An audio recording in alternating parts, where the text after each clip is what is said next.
चंद्रमा को शाप से मुक्ति। शिव पुराण कथाएं। चंद्रमा की सुंदरता पर राजा दक्ष की 27 पुत्रियां मोहित हो गईं। वे सभी चंद्रमा से विवाह करना चाहती थीं। दक्ष ने समझाया, सगी बहनों का एक ही पति होने से दाम्पत्य जीवन में बाधा आएगी, लेकिन चंद्रमा के प्रेम में पागल दक्ष पुत्रियां जिद पर अड़ी रहीं। अश्विनी सबसे बड़ी थी। उसने कहा कि पिताजी, हम आपस में मेलजोल से मित्रवत रहेंगे, आपको शिकायत नहीं मिलेगी। दक्ष ने 27 कन्याओं का विवाह चंद्रमा से कर दिया। विवाह से चंद्रमा और उनकी पत्नियां दोनों बहुत प्रसन्न थे, लेकिन ये खुशी ज्यादा दिनों तक नहीं रही। जल्द ही चंद्रमा 27 बहनों में से एक रोहिणी पर ज्यादा मोहित हो गए और अन्य पत्नियों की उपेक्षा करने लगे। ये बात दक्ष को पता चली और उन्होंने चंद्रमा को समझाया।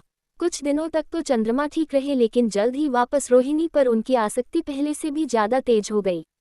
अन्य पुत्रियों के विलाप से दुखी दक्ष ने फिर चंद्रमा से बात की, लेकिन उन्होंने इसे अपना निजी मामला बताकर दक्ष का अपमान कर दिया।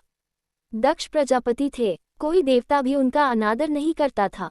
क्रोधित होकर उन्होंने चंद्रमा को शाप दिया कि तुम क्षय रोग के मरीज हो जाओ। दक्ष के शाप से चंद्रमा क्षय रोग से ग्रस्त होकर धूमिल हो गए। उनकी चमक समाप्त हो गई। पृथ्वी की गति बिगड़ने लगी। परेशान ऋषि मुनि और देवता भगवान ब्रह्मा की शरण में गए। ब्रह्मा दक्ष के पिता थे, लेकिन दक्ष के शाप को समाप्त कर पाना उनके वश में नहीं था। उन्होंने देवताओं को शिवजी की शरण में जाने का सुझाव दिया। ब्रह्मा ने कहा, चंद्रदेव भगवान शिव को तप से प्रसन्न करें। दक्ष पर उनके अलावा किसी का वश नहीं चल सकता। ब्रह्मा की सलाह पर चंद्रमा ने शिवलिंग बनाकर घोर तप आरंभ किया। महादेव प्रसन्न हुए और चंद्रमा से वरदान मांगने को कहा। चंद्रमा ने शिवजी से अपने सभी पापों के लिए क्षमा मांगते हुए क्षय रोग से मुक्ति का वरदान मांगा।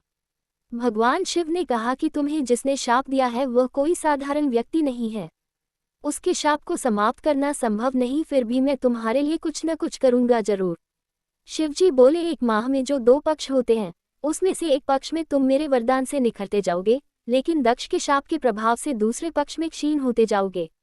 शिव के वरदान से चंद्रमा शुक्ल पक्ष में तेजस्वी रहते हैं और कृष्ण पक्ष में धूमिल हो जाते हैं। चंद्रमा की स्तुति से महादेव जिस स्थान पर निराकार से साकार हो गए थे, उस स्थान की देवों ने पूजा की और वह स्थान सोमनाथ के नाम से विख्यात हुआ। चंद्रमा की वे 27 पत्नियां ही 27 विभिन्न नक्षत्र हैं। शिव पुराण की कथा।